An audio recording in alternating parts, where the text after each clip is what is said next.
পয়লা জুলাই থেকে শুরু হলো। এখানে আমরা এই টিমদের পাশে দাঁড়াবো, এই টিমদেরকে খালি আমরা শিক্ষা দিব তা না, তাদেরকে আমরা দক্ষ করতে চাই এবং তাদেরকে আমরা পরবর্তীতে কিছু পরিমাণ পুঁজি দিতে চাই, যেটি দিয়ে তারা তাদের কিছু কাজকর্ম করে তাদের সংসার বা তাদের পরিবারের সঙ্গে খরচ সেও নির্বাহ করতে পারে। আমরা চাই না এরা সবসময় মানুষের কাছে হাত পাতবে, আমরা চাই তারাও যাতে উদ্যোক্তা হতে পারে এবং তারাও যাতে অন্য মানুষকেও আর কিছু সাহায্য করতে পারে।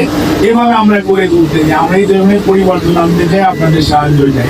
এই ক্ষুদ্র জাতি গোষ্ঠী যারা আছেন তাদের হয়তো আমরা এখন কিছু পরিমাণ বৃদ্ধি নিচ্ছি, কিন্তু আমাদের বৃদ্ধি বদলালে আমরা গ্রেজুয়ালি অর্থাৎ পর্যায়ক্রমে আমরা প্রশিক্ষণে নিয়ে যাবো। কাউকে হয়তো গবাদি পশু কিভাবে পালন করতে হয় সেই প্রশিক্ষণ দিব, কাউকে হয়তো খামারি বানানোর চেষ্টা করবো, কাউকে হয়তো সেলাইয়ের কাজের প্রশিক্ষণ দিয়ে সেলাই মেশিন দিয়ে বলবো আপনি কাজ করে খান, কাউকে কম্পিউটারে ট্রেনিং দিয়ে তাকে বলবো আপনি কম্পিউটারে আর তাহলে আপনি আপনার সংসার চালান।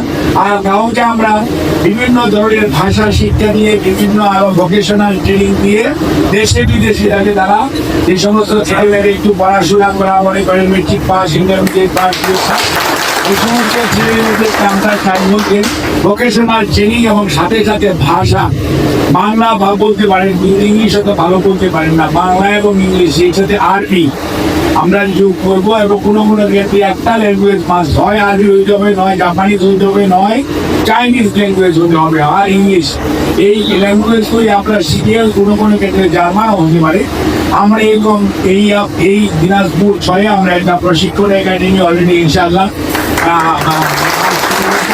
সেই জন্য আমরা আপনাদের সহযোগিতা চাই। একটু আপনারা যেহেতু আমাদের পাশে আপনাদের পাশে থাকার সুযোগ দিয়েছেন, আমরা আপনাদের আশ্বস্ত করতে যে আমাদের মাননীয় প্রধানমন্ত্রী জনাব তারেক রহমান আমাদের বর্তমান সরকারের দায়িত্বই হচ্ছে আপনাদের পাশে থাকা, আমাদেরকে সহযোগিতা করা।